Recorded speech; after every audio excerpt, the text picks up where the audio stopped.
My name is Sarah Carli. I'm a financial advisor at HLB in Wollongong, and I'm also a 400 metre hurdler who competed at the Tokyo Olympics. I'm a Wollongong local. I grew up here in the Illawarra. When I finished school at 18, I had no idea what I wanted to do, like a lot of 18-year-olds. I ended up getting into a Bachelor of Business with my 10th preference. So I decided to give it a go, and I did quite well my first year, and I transferred into a Bachelor of Commerce, and I decided to do a major in management and finance, again because I had no idea what I wanted to do, so I picked two majors that were quite broad that would give me more options when I did graduate.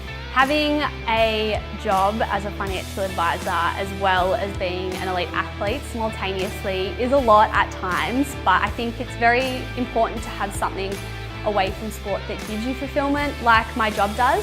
Qualifying for the Olympics, I still remember the day that I found out, and I got a phone call, and I think the immediate feeling was relief. After everything that had happened for me in the build up to the Olympics, it was just a massive weight off my shoulders to know that I was finally going and it was going to happen. You spend years training and there's so many variables and so many things out of your control that can happen, and to finally get that call and know that I was in the team was a lot of different emotions.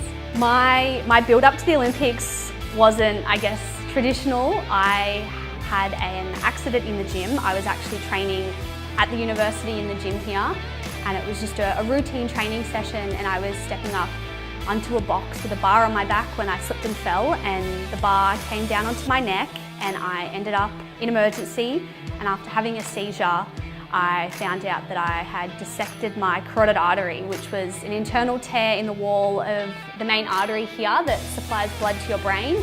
And I had to have emergency surgery that day, and they took a vein out of my thigh and put it into my neck to repair the artery.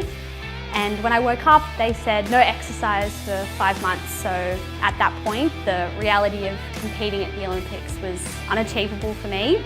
But after a very long and slow recovery process, I was able to compete at Tokyo, and I was given the all clear just 6 weeks out from the day I towed the line. So it was an absolute whirlwind, and it was a very, very hard and long process, but I was able to do it, and that was all that mattered. I got to tick that box and say that I'm now an Olympian.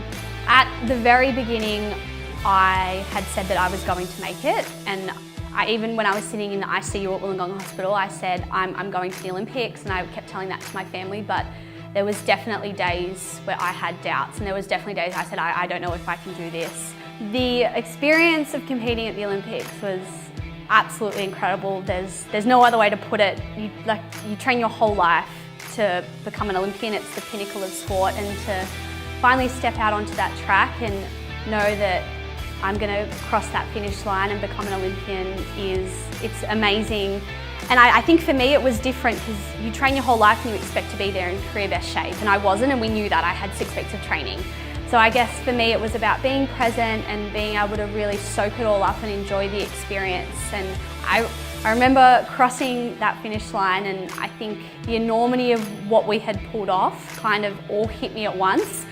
And I didn't realise that I had been holding my breath for 5 months, and I finally let it out. What's next for me? I have the World Championships in Budapest next year. And then from there, I have unfinished business with the Olympics. So I plan to be at the Paris Olympics in career best shape.